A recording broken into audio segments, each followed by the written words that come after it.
All right, this is the Front Row Podcast. I'm Coach Mark Gottfried, and I'm having fun with these podcasts. And today I have a phenomenal guest, and he's a good friend, but also somebody I admire and I have a lot of respect. And Johnnie O'Donnell, the founder of Johnnie-O's, and sometimes I don't even know what to call Johnnie-O's. Is it it's apparel, fashion? What do we call it? Come on, man. I mean, everybody now is a lifestyle brand. We're all a lifestyle brand. You know, a guy's selling, Cheerios or cereal, or he's selling, polo shirts, but it's a lifestyle brand, right? That's what it is. Wasn't Uber a technology company? That's right. So now it's lifestyle. No, but it's primarily men's and boys, and soon to be some women's apparel. That's great. Yeah. So as we dive in, Johnny, I'm gonna kind of give whomever's listening a little bit of background, and a lot of mutual friends between you and I. I was in Raleigh, North Carolina, and you've got some friends there in Raleigh, and you did an amazing job kind of launching Johnnie-O, the brand, and then you and I kind of got connected. And honestly, Johnny, I mean, I always admire guys that have had great success, which you have had. But I also admire the guys who've had success who are really humble and just kind of, they get it, conquering the world is great and being great at what you do is wonderful, but at the same time, you're still a guy, you're still a person. And I've admired that about you. You're a great father to your son. And anyway, I appreciate you taking the time to come to Newport Beach. Yeah, I appreciate it, man. It's always good to get down here. And those are nice, kind words. And that's honestly what makes me tick. Is being a good person. Mm-hmm. It's like having a successful clothing brand. That's just all been gravy. Mm-hmm. Someday when I'm dead and gone, it's not going to be like, that's the guy that had these great polo shirts. I'd prefer it to be the guy that was a great brother, a great uncle, a great friend, a great dad. Yep. So that's what makes me tick. So I don't, it's just kind of what I do. So I remember the first time that you and I met, there was a restaurant up in the valley called Davenport's. We sat there and we had a good steak together. But I remember asking you your story, and I my memory, I forget a lot. But I was intrigued because I'm always intrigued with this one, Johnny. I'm always intrigued with, a lot of people have ideas. A lot of people say, okay, I want to do this, but they don't really do it, or they don't follow through, or they may try and then they hit some obstacles and they say, okay, they didn't work, I'm gonna stop. But kind of your story, I mean, kind of refresh me a little bit and kind of go through, even coming to UCLA, maybe post, kind of walk me through that whole thing, and then how we got going into lifestyle clothing. It's a great question because I've never been an apparel guy, and I think I'm going to start with the lesson learned. We talked about lessons, especially for the kids, coming out of college, and what am I going to do? Or the kids that are in college just say, well, I'm going to be a lawyer, or I'm going to be a real estate guy, and that's fine and dandy, but my message is don't ever underestimate something you never thought you'd do. Mm-hmm.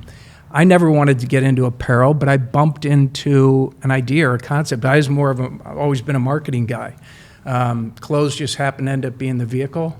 So I cobbled this thing together. The idea was a guy who grew up in a preppy north suburbs of Chicago, wearing blue blazers and khaki pants and penny loafers, and then coming out to UCLA, and then going back to the Midwest, and then moving back to LA, and seeing these two different worlds. There were a lot of commonalities with family and tradition and good food and parties and, relationships and sports and all that good stuff. But there was some disparity or differences between what people put on their back. There was the East Coast conservative Polo Ralph Lauren, and then you had this Southern California, a little more beachy, a little more casual. I thought, why isn't there kind of something where I can live in both of those worlds? Mm-hmm. I want a little bit of my Midwest, East Coast pageantry, classic, traditional, dare I say, preppy.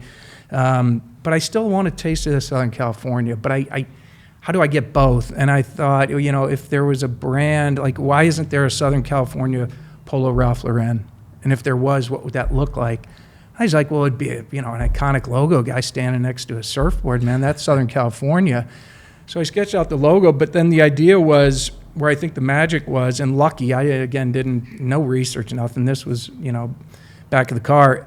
Marry that iconic Southern California surf logo, but instead of putting it on the great surf brands of Billabong or Quicksilver or O'Neill, whatever it might be, put the logo more on what would be considered closer to the Polo Ralph Lauren look. And so it was kind of this marriage of these two worlds.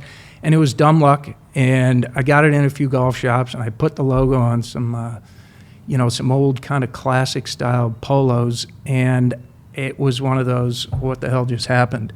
And guys couldn't get enough of them. I said, there's something going on here, because this is a shitty little cotton polo that I bought at some, wholesaler, and just stitched the logo on and stitched in some cheap labels. And so, again, lesson is you just never know. And I would advise those people out there looking for work and careers to never underestimate, an industry that you never thought you'd see yourself in. It's amazing. Yeah. All right, I'm going to go back farther, though. I want to go back because I want to learn. So, one of how many children? I'm one of seven. I'm fifth out of seven. Fifth out of seven. Yeah. Okay. And you're growing up in Winnetka, Illinois, north suburbs. Born in St. Louis, but then grew up in Chicago, Winnetka. Okay. Yeah. And now you have an opportunity through high school, and you've got your siblings, and an opportunity to come to UCLA, to come to the West Coast. Tell me about that. It was random. How did that come about? Great question. Totally random. We lived in LA for 2 years when I was in first and second grade. I was always enamored with UCLA. It was, I could see it. We'd go to campus. I loved the uniforms. I loved everything about it as a 7 and 8 year old kid. But then we moved back to Chicago. My older brothers and sisters, my mom would say, well, you're going to a Catholic school. You're going to a Catholic school. So my sister Julie, the oldest, is still pissed off because she ended up at a Catholic school in the Midwest.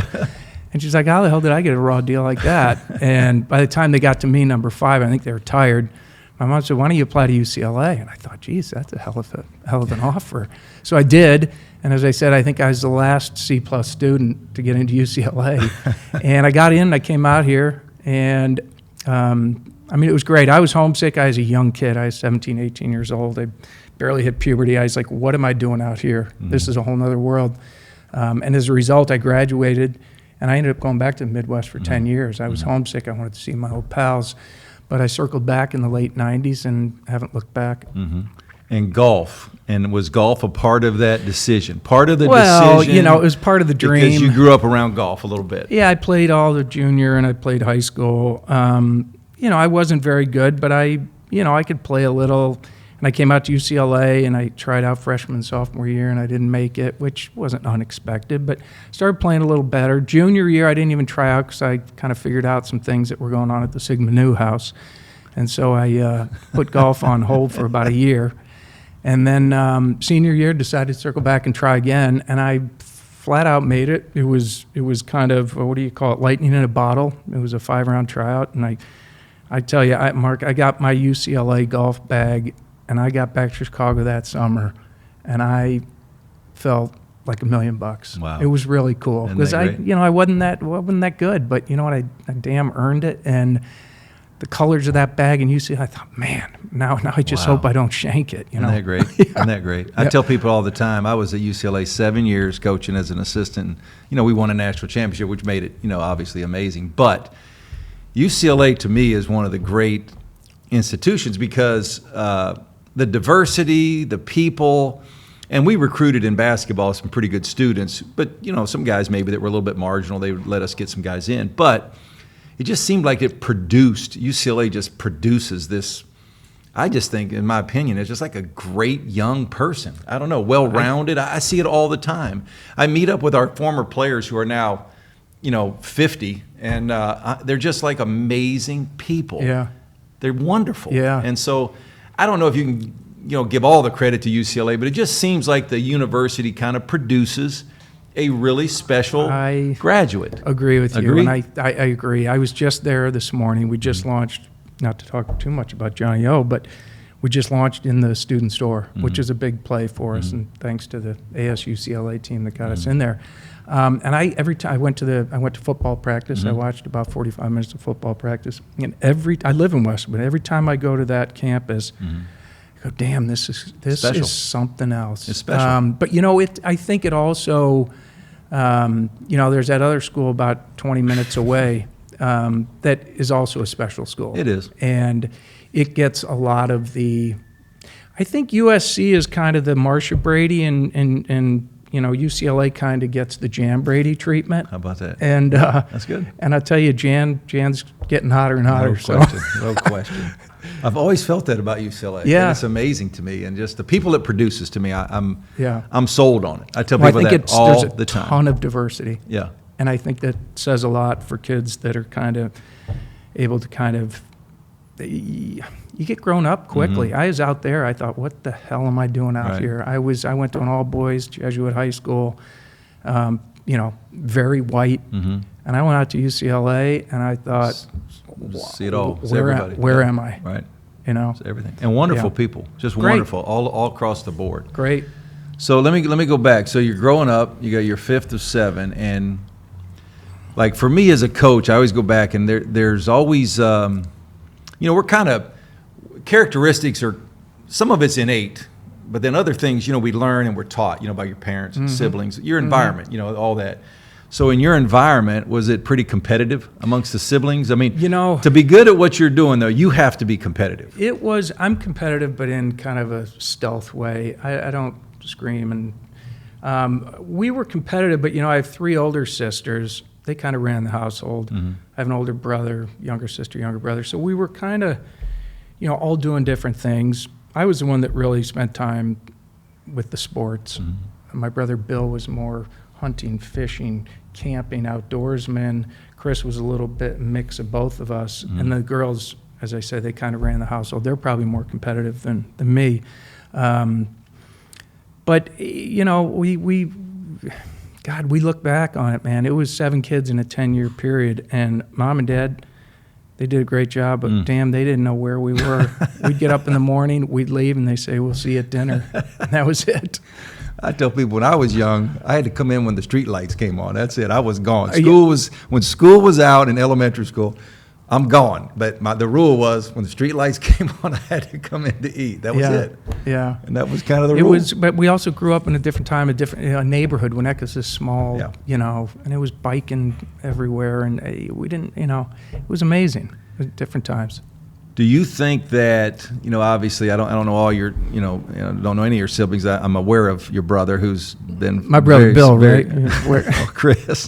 Chris, who's been in the, I always tell people, remember Batman and Robin? He was Robin. Yeah. He was Robin. But, your brother Chris, but the fact that you guys, and maybe your other siblings did as well, but, you kind of launched out there and you're doing some amazing things where I think sometimes, there's a lot of ways to parent, but I always said when I was coaching, you'd see some kids that just didn't have the confidence to do much, and it always kind of broke my heart. Like, I don't, come up a little bit. But you guys seem like you had enough in there to say, man, I'm going to go for it. I'm going to go for it. I might fail, but I'm going to go for it. I'm going to try it. You're nice to put me in that bucket, but I never had that, to be honest with you. I mean, if you do the math, I started Johnnie-O at 40 years old, and I kind of dipped my toe in. It wasn't a huge risk. I had a real job. I didn't take a massive financial risk. My brother Chris really is the one that's, I think, and my sisters too. My brother Bill. I mean, confident, but a humble confidence. But Chris always had the fire in the belly. And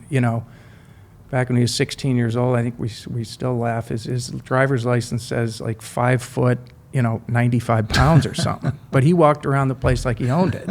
And he's just been amazing. My brother Bill, he succeeded so much and is doing great with the spirits company and was on the trading floor of the Mercantile Exchange for 30 years and did great.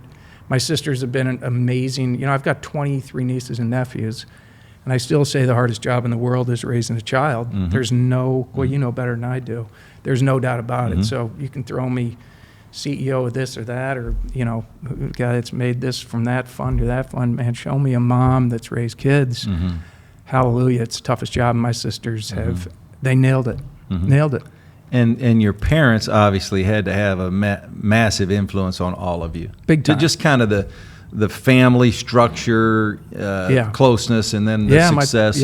My parents were married 53 years. Dad passed away about 12 years ago, but they had a storybook romance, and there's different. They were different characters. Mom, she's 87 and still kicking it and doing great, and she's firm and strong and German and stubborn, and she drove the household. Isn't that great? And it trickled down to my sisters. My dad was a humble, sweet, Irish, no conflict type thing, but the two of them had a common goal of raising a family, Right, and great. and that's how it works. That's great. Yeah. All right, so now you're back in Chicago. It's after college, and I think you mentioned at one time you were working for a company. You were selling some ads, like for. Oh, yeah. You were going to AutoZone and see if they could buy a $200 ad to the game program for the Dude, black.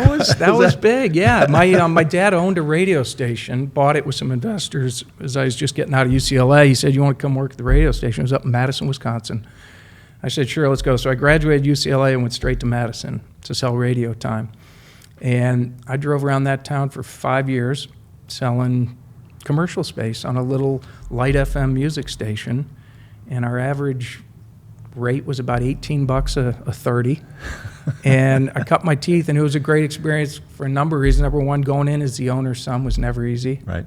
Madison's a great but a very incestuous town, so it's not those kid going in telling them how to spend their ad dollars. But I had a great 5-year run there, and then I went to Chicago, worked for the Chicago Bulls and White Sox radio network for a couple of years, and I was right there in the whole Bulls, success. From there, I went to Fox Sports Net. I was selling the regional sports networks for a while. And then the Golf Channel called, and that's what brought me out to LA back in late '97. Tiger was just coming on the scene. My name surfaced. Someone who liked golf sold, regional sports cable networks, and went back. That's what brought me back to LA.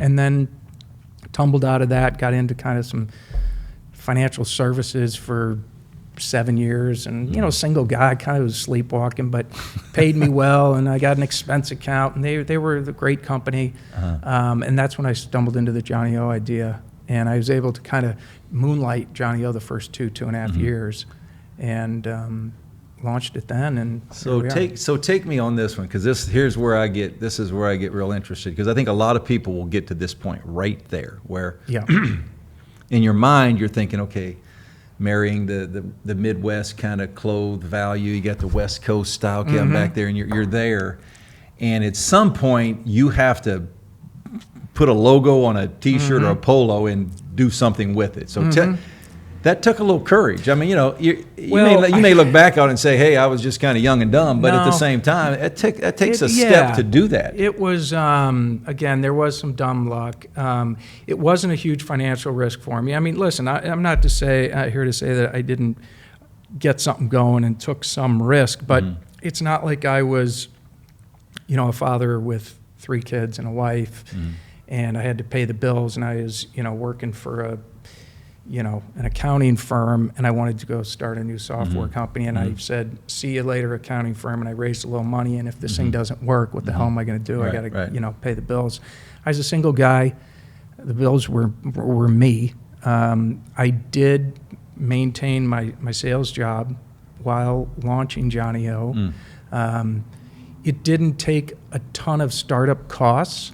Okay, I mean, I kind of was like, let me poke around with this thing. And that meant literally developing the logo, developing the name, buying some wholesale shirts, jamming that logo, embroidering it on the left chest, and putting it in play. So, I mean, I'm not going to sit here and tell you I took this huge risk, but I'll tell you where it took a little courage was, the way I launched it was a real grassroots deal. I didn't have an advertising budget, so I was doing these in-home trunk shows, and I was doing I did hundreds of them, where they were my buddies' homes in the Palisades, my buddies who were the big-time investment bankers, and I'm in there with the chicks, hawking shirts, drinking lattes, and I'm thinking, what am I doing? But I really believed that the only way I had a chance to get this thing going was if I got the right people wearing the product, that then their friends could see it, and I could start generating some word of mouth. So I was doing the holiday boutiques at these,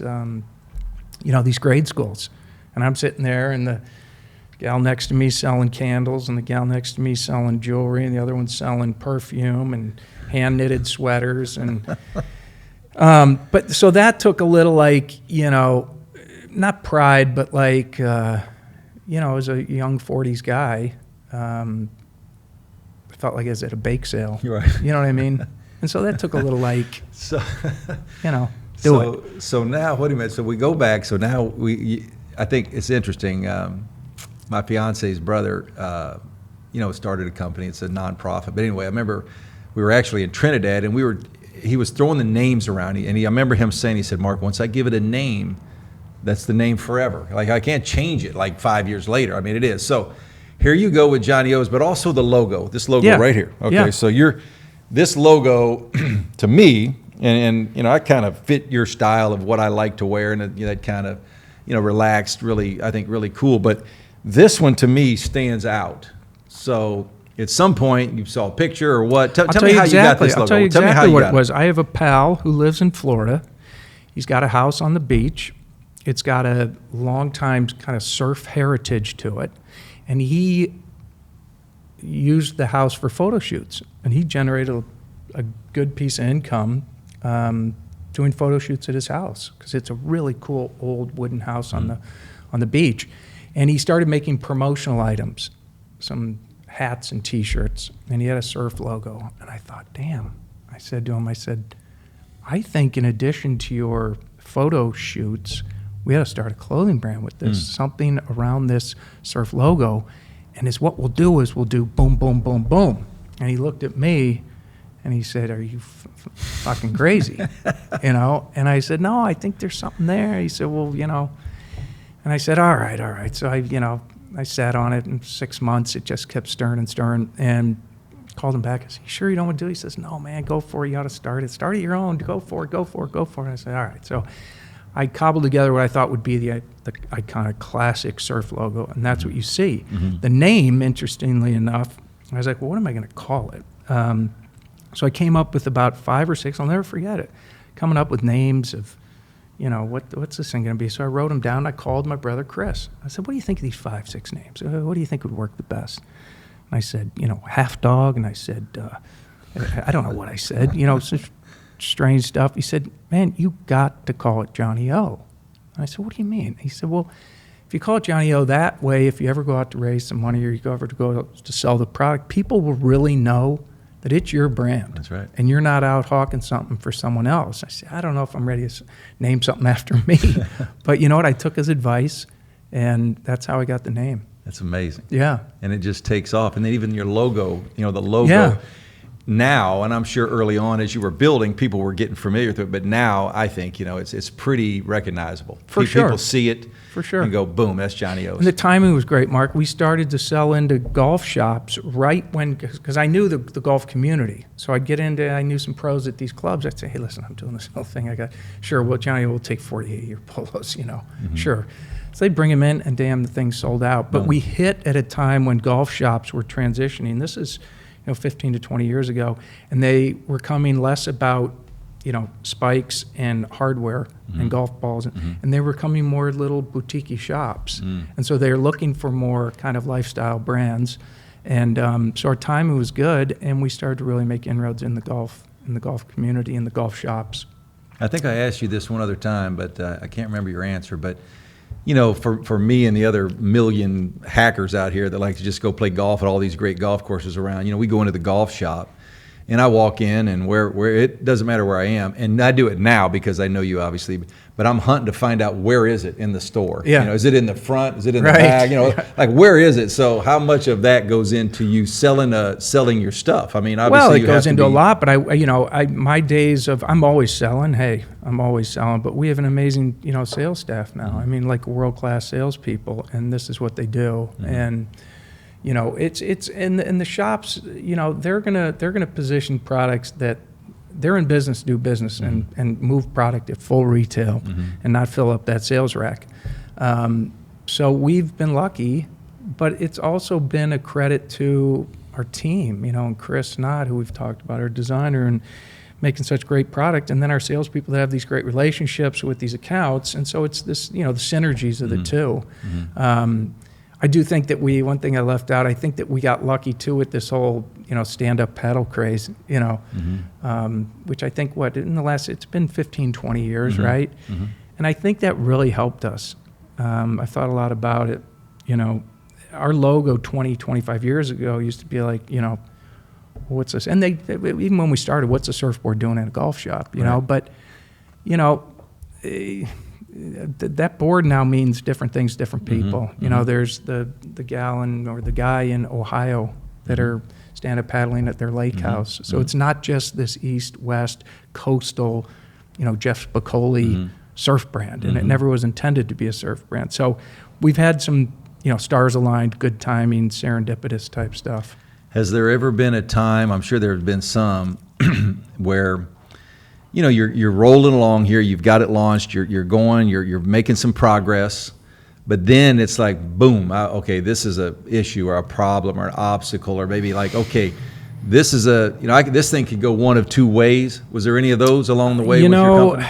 I never really, God, don't strike me down, knock on wood, but I never had like massive, like, holy shit, I have mortgaged my life and my wife or my kids' life on this thing. It was always a very, very conservative approach. So if it went up and in flames, my life was going to still go on. And so I never really felt a huge pinch. Now, I will tell you, early on, about 2.5 years into it, I did go out and raise about $600,000 from friends and family.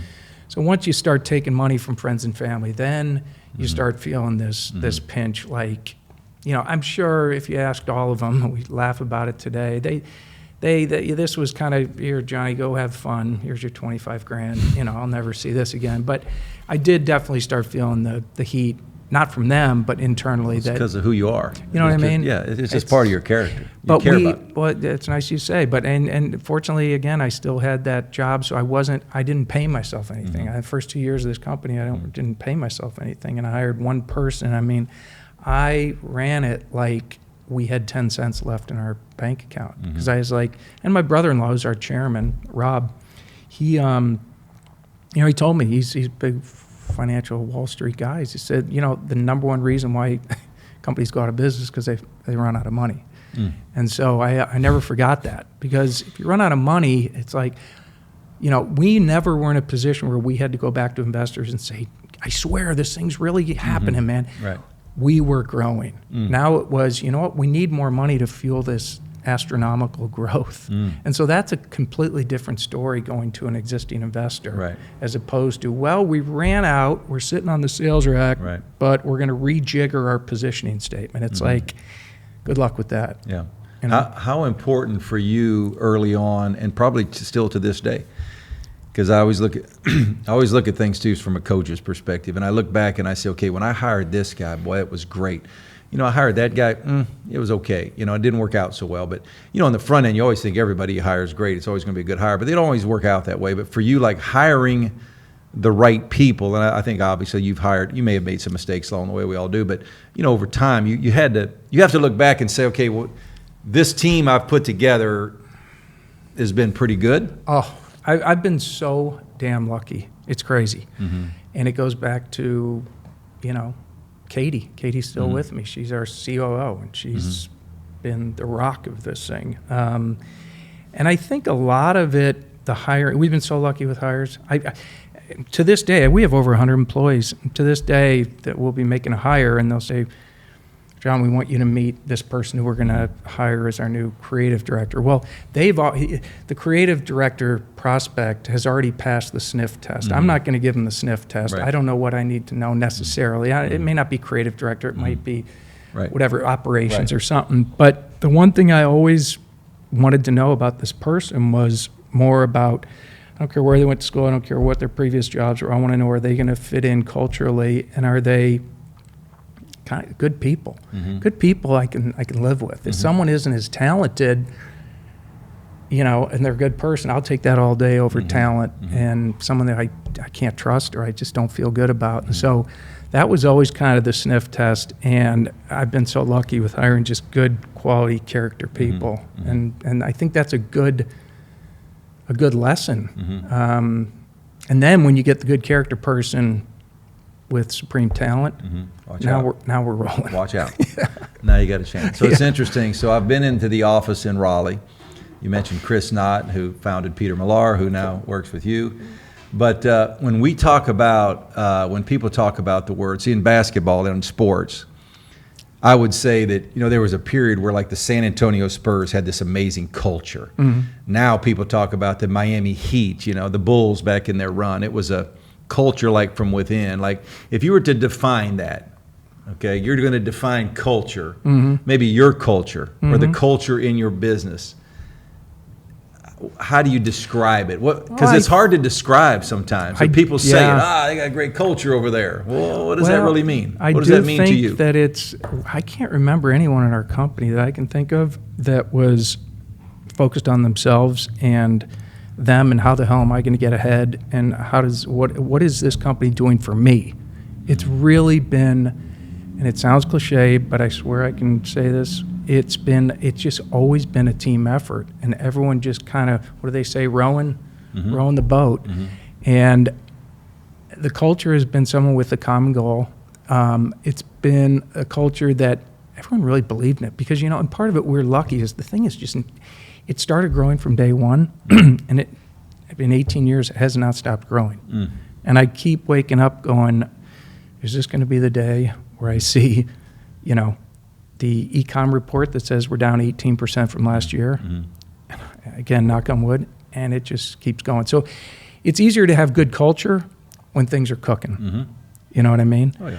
We've had roadblocks, but nothing that is completely, upended us or anything, and we've continued to hire great people. Right. And culture, would you agree, like your culture, you're winning. Like it's like sports. Like your company has been winning. You haven't had those just the 0-22 seasons. You haven't had any, but you're winning. But winning helps culture, but you're also creating your culture within that also then creates winning. They kind of go hand in hand. There's no doubt. My dad always said the harder you work, the luckier you get. I'm sure he didn't make that up, but you know what? There's some truth to it. And we worked our ass off. This thing really has become more visible over the last, 6 years, 8 years. I credit a lot of it to Chris Knott and his team. Dave Gatto, our CEO, have just been amazing. But, those first 5, 6, 7, 8, 10 years, and Katie and I can kind of look at each other and kind of grin and wink. I mean, that was some serious foundation pouring. You know what I mean? And we poured a strong damn foundation. It was cement. It wasn't plywood. And we've been able to build on that, And as you're the head coach. So you're the head coach. And one thing about you I've got to know is you're very humble. You're not a self-promoting guy that's out there. That's just not who you are, and it's one thing I really like about you. But to build that culture, and you are the leader in that, what does that take? So if I'm 28 or 29 years old right now, and I'm listening to this, and I see this Johnnie-O guy, he's done really well, man. This guy's he's done pretty good, and his company's rolling. But for you, leadership and how it's translated into your company, leadership to you means what? Well, I think for me personally, it is having a certain amount of humility, and that's not always on purpose. I think it's either kind of in you or it's not in you. Number one. Number two, I think the team would tell you, the early team, I was never too big to do anything. And I carried boxes, and I went to the bake sales and the trunk shows, and so that's kind of stuff that, as I said, when I started in my early 40s, you got to get your hands dirty from the start, and you can't be, talking and telling people what to do if you're not willing to kind of get in there. I got people now that are much better than me, so I can kind of get out of the way. But the leadership is, I don't know. I think I generally shoot straight with people. Not in it to make more friends, but I get emotionally close to, especially early on when we had few employees. These were people that I cared a lot about, and I still care about everyone. But admittedly, over 100 employees, I don't have relationships with a lot of them now because I just don't know them, and they're in different offices and things like that. But as long as they're carrying around a Johnnie-O business card, I'm gonna, hopefully be there for them. In college basketball, I was in it for 35 years. Guys, sometimes people would ask me all the time, say, what does it take to be successful? And I'd always look at the guys that were there for a long time, and I said, one thing they have is staying power. They have staying power. And they got that for a lot of different ways. Obviously, in sports, you have good players, and you have good people work for you, and you've hired good people. But most of those guys, I think, in the sport I was in, they're pretty authentic too. Like they're not, when you really get with them, and people can read authenticity. Yeah. They can read it. They can. And if you're like with you, Johnny, I felt that way from the time you and I first met. Like just a down to earth, real kind of authentic guy. Let's go drink a beer. I mean, it's just that guy who's also. You can manufacture to a point, and sooner or later, the shit's gonna bleed. It's like there's just so much you can fool people. You know what I mean? So I do think that there is something. I mean, you look at like, when you're talking about basketball, you're talking about leaders, you're talking about longevity. I mean, look at like a Coach K. I don't know Coach K, but you know what? I bet you. I mean, he's from Chicago, right? And I bet you that guy is just a rock solid character, an individual, and I don't know him. I bet you he comes from parents that were humble and worked hard. And you know what? That stuff is that foundation we talk about. And there you have it, 35-year run, and what do you have, 5 national championships or whatever it might be. So there's some truth to it. It's you can't fake it. You can evolve, but I'm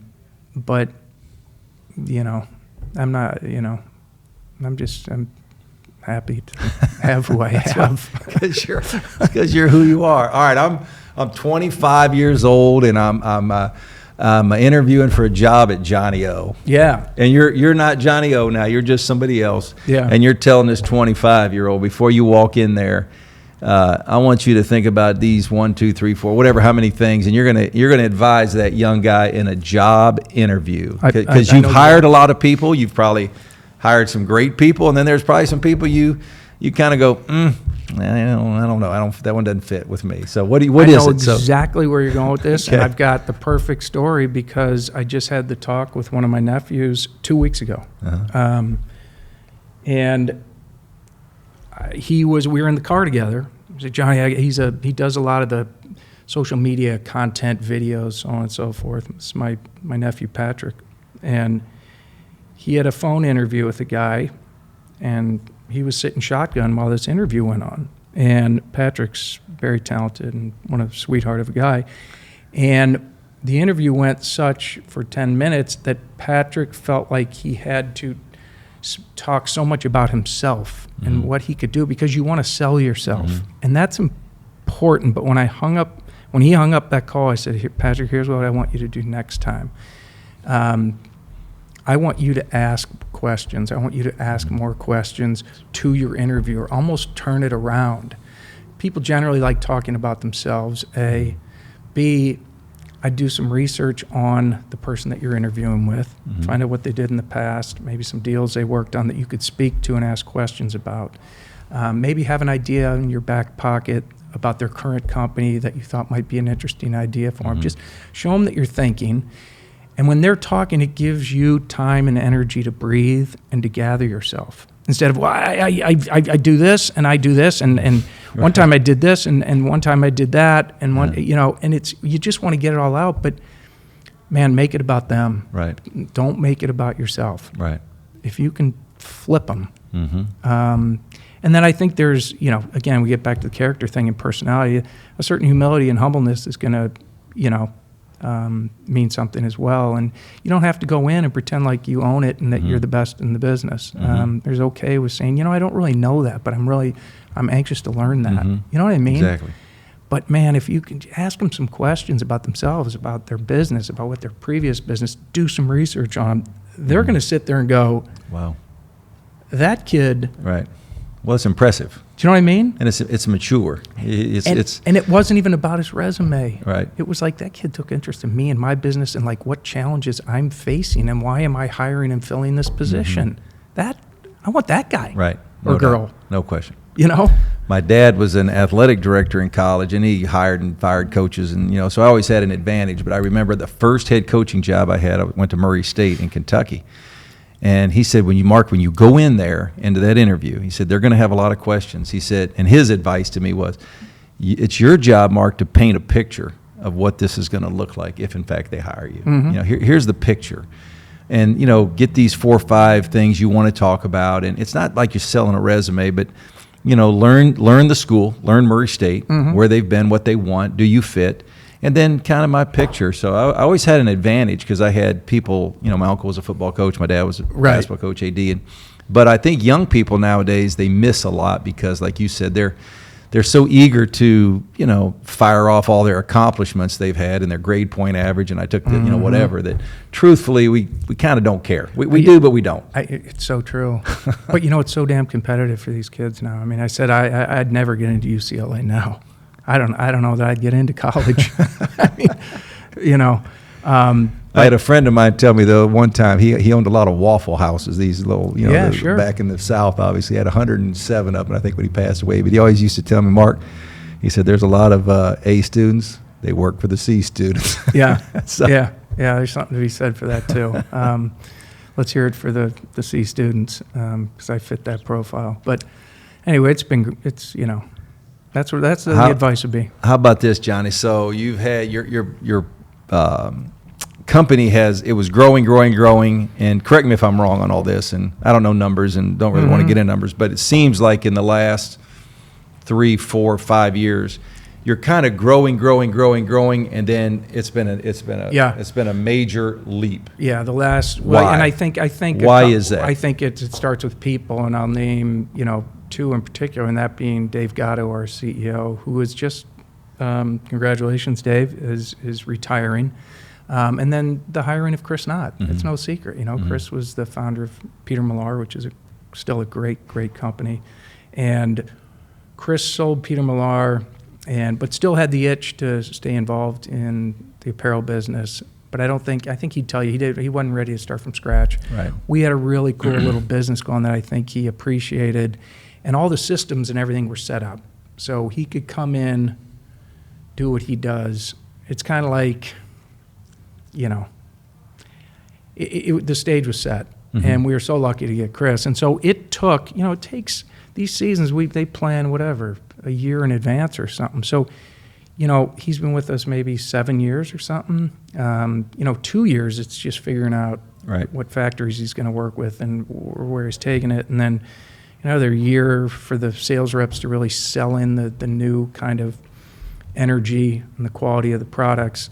So I think, there was that 2 to 3 year where we kept growing, but now it's starting to be like, okay, he's been online now for 7 years, and now we're starting to really see truly what Chris and his team, are doing. Would you say that Chris and the team, and obviously you have a lot of people there, but from an outsider looking and watching, kind of the golf attire, some really cool things that you had going, to where now it seems like if I want a down vest, I want something like that, or shoes or jeans or whatever it might be. Would a lot of that kind of little bit be the design with Chris Knott that he brings to the table? Yeah, but I always positioned it. I never positioned it as a golf brand or surf brand or wherever it might be. I mean, obviously this damn quote unquote lifestyle brand is the buzzword for every brand. But let's just go with it for the interview here. But even when I started it, I was making kind of some alternative type products, more off-course stuff, whether it was T-shirts or there was some cool rain shorts, or whether it was, hats and socks, some cool colorful socks, But as we grew, it's pants and it's down jackets. It's and amazing it's right now. Blazers. Oh, your stuff's amazing, Johnny, right now. The choice, the plethora of what you can. Yeah. And it's. And Chris has always had a really good. Anticipates where the market's going. He kind of gets out in front of it. And when you couple that kind of anticipation with his creativity, he's got a great team. His right-hand man, Marcus, and he's just, they have a really good, I still try to keep my head in there a little on the product, but I think I'm getting outdated. How important is it in your world to have brick and mortar stores? We've got about 7 that we actually have in partnership with a group out of Texas, and then some people on the East Coast. And the brick and mortar are, I think, important for a couple reasons. Number one, there is revenue and money to be made, but it's also another, what's that? Oh, that's Johnnie-O. You don't know Johnnie-O. It's a billboard of sorts in many ways. And it's also an opportunity to really bring your company and your messaging to life. You know, you can kind of build the point of sale pieces or the photos or whatever it might be, where people walk in and they go, you know, I kind of like this. I kind of like the way it feels. Yeah, the vibe. I'm in. It is. It's the vibe. Yeah, it is. And so it's important from that standpoint, but you got to be careful. You know, it's there's a lot of overhead, and we've had this conversation with the board for the last 10 years. What are we doing about brick and mortar? And we've been very smart and conservative, but that we're taking a more serious look at it, and it could be something that you see more of. How strategic is it to where they're located? It's definitely important. I mean, we've been in places where, you know, we go where the fish are biting. Right. You know what I mean? And so there's a built-in customer base there, and there's like-minded customers, and the profile of the customers or people walking around these locations are a pretty good match for what we're doing. Right. You know? Right. So. Well, here in Newport Beach, Fashion Island. Yeah, I mean, Fashion Island. If you it's can't right make up it your there, alley. man, yeah, if we can't make it there, we got problems. But, you know, we're out on the East Coast, and what is it, Newport, Rhode Island. Greg, our partner out there, and we're down in Dallas and Fort Worth, and I'm going to miss some, but Scottsdale, you know, right there. Scottsdale next to the damn Mastros. It's like, okay, here we go. I'm going to get a steak and buy a polo. So talk to me about golf. Okay, so yeah. How important is it? And I know you have a background and you have an affinity with golf, because just, you know, and by the way, for our listeners, I think you shot about the easiest 68 I ever saw anybody shoot one day when you and I played. It was like, you know, it was like making layups, and you shot like 68 at Is LA that when Country. we played with Coach Eric? No. LA Country Club. I don't think he played LA? with us that day. No, that was out at Oh, yeah. Oakmont. But Yeah, when we that's played right. at LA Country Club, it was like Yeah. the simplest 68 I've ever seen in my Did we life. play all 18 holes? Yeah. Did we? Yeah. Yeah, So well, you have an affinity for golf. love it. You've got some young guys. Watched the Masters this year, and I saw Sam Bennett. Yep, saw the logo Yeah, in that. yeah. How important is that to grow what you want to do? You know, the players, we've got a half dozen players on tour. We've got probably 4 or 5 on Champions Tour. We've got, it's kind of cool now with this NIL thing, we can give college players product and they can wear it. And so we've got players out there, and that player representation is important to us. I've even told these guys, though, it's not a massive initiative for us. It's nice to get the exposure. We've got, the most important thing is we have such great people wearing the product. I mean, can you say bad words on this thing, by the way? You go ahead. Oh, sorry, there's a youngster in the house. But there's no tools allowed, Right. you know, and we got great people. But, and hey, if you get that lightning in a bottle with Sam Bennett, and Sam, by the way, is a great guy, Yeah. but like we were giving Sam product probably a year and a half prior to him winning the U.S. Amateur, and he was in the Amateur with the big logo, and we're like, God, look at all that great exposure we got. Well, then he qualifies for the, you know, Masters through winning the Amateur.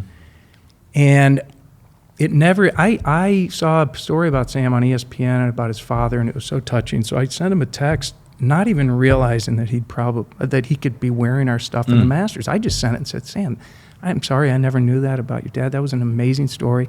Man, have a blast this week. I'll be damned, the next day, he shows up, he's wearing that big logo, and great. you know, 3 rounds through this thing, he's 2 shots back, and he became the story. That's it. And there we were riding shotgun with him.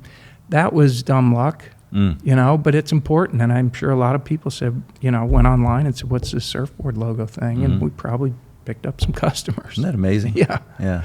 Yeah. He's So, pretty good, by the way. He's great and a really cool kid. Call him kid. How does it work for you now when I see, Johnny, I see the college licensing, and, you know, having been, you know, I was at Alabama, we wore Nike for 11 years. I was at NC State, we wore Adidas for 7 years, you know, and those guys come in and they want exclusive. We want everything. If it's Nike, if I'm going to pay you, everybody's putting that swoosh on, or I'm going to put the 3 stripes on. So I see now that you have the licensing, which seems to me like it's another reach or another arm of what you're doing. Well, yeah, how does that work? Well, this is for, you know, people that want to wear a UCLA polo shirt, but they're not playing on the men's basketball team. Okay. You know what I mean? That's just college licensing.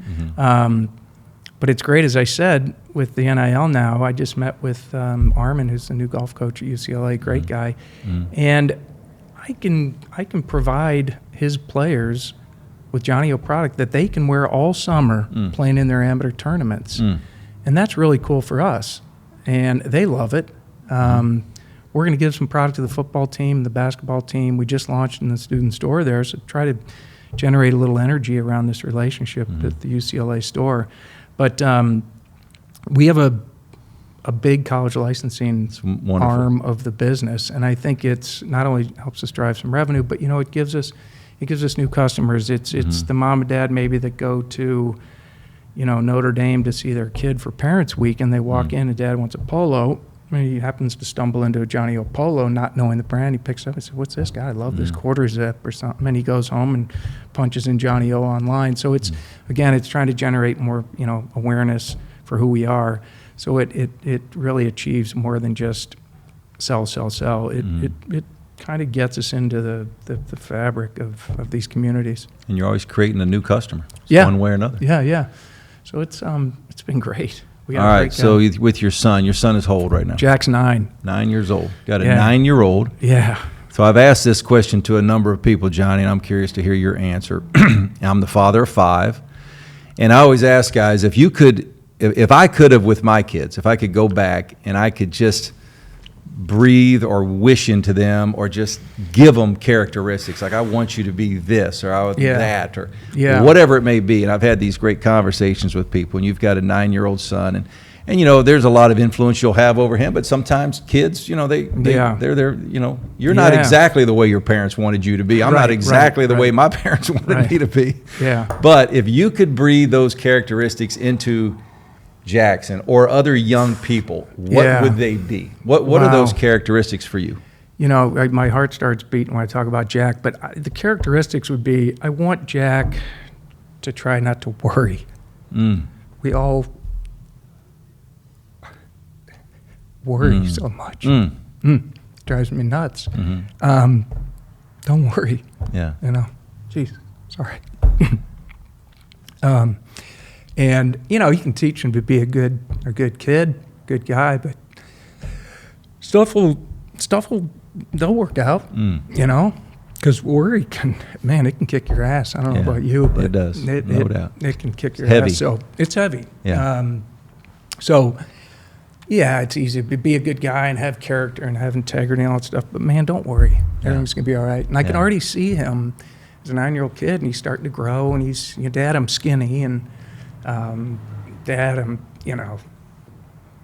Jack's half Asian, and he sees all this stuff on social media, and it's tough. Yeah. Tough. Yeah. But, so I would say, just things will work out, your faith, but that's a tough deal, man. Yeah. And you don't want to see your child, right. Right. You want to be happy all the time, but that's part of growing up. I want to be strong. And I said, Jack, and sure enough, we're sitting in the dentist yesterday, and he stands up, and Jack's not even that skinny. He's a 9-year-old kid who's wiry, strong, and the dentist comes out. He says, Jack, you've gotten so tall, but you're so damn skinny. And I looked at the dentist. I said, oh, you're killing me, man. You're killing me. I said, yeah, he's strong, isn't he? He's strong. Isn't that great? And he's a beautiful boy. So, don't worry. But, also, integrity and values and treat people well. Yeah. That would be it. I have a great memory. We're playing at LA Country Club. You and I were playing golf, and we took the golf cart over there by the tennis court, and you were kind of sitting there, and you were kind of wanting to wave, but he was over there kind of talking to this little girl at 8 years old. You were like, okay. Yeah, there you go. I'll get out of the way here. Yeah, he came home from school late last year. He said, Dad, these girls are sending me notes in class. I said, don't worry about it, pal. You'll be all right. Be all right. It's not a bad thing. But he's young for his class, and I was, a late developer.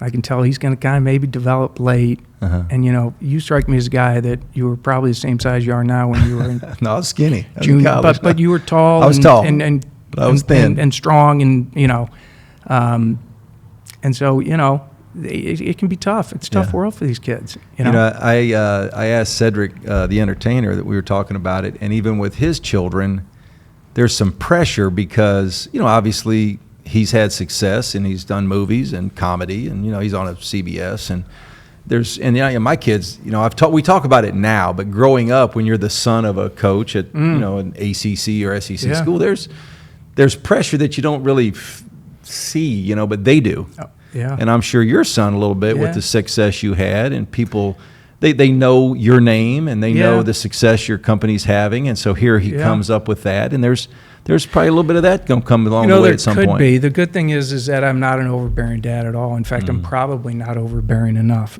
So I could probably be a little more intimidating, but I'm a softie. His mom takes care of the hammer. I think he's proud of it. Dad, I saw this guy wearing Johnnie-O, and I told him, you're my dad, and that was cool. And, but as opposed to sports and basketball, I mean, I can imagine your boys, like, I'm trying out for the hoop team. And right. I mean, come on. Well, there was an expectation. They were all supposed to be that's great. That's what I mean. Well, no one's expecting Jack to make shirts, so that's a good thing. Well, let me say this to you, Johnny. I've enjoyed over the years getting to know you. I'm a fan. Like I root for you because I know you as a person. But as I see everything happen with your company, and I know Chris Nod, who you've brought on board, and so I'm kind of the combination. I'm just like a guy rooting. And when I see the success, like I'm sitting on my couch and I'm watching this guy Sam Bennett in the Masters. I'm like, wait a minute, whoa, okay, hold on now. Now we've gone to another level here. So all these steps, it seem like you're always going to another level. A lot of it's smoke and mirrors, but you're nice to say that. And I'm likewise a fan of yours, Mark. And it's been fun to get to know you. And God, I remember watching you coaching and all that good stuff because we're about the same, in that same era. So a long time ago for me. Yeah, but you were the big guy that I was like, wow, look at him.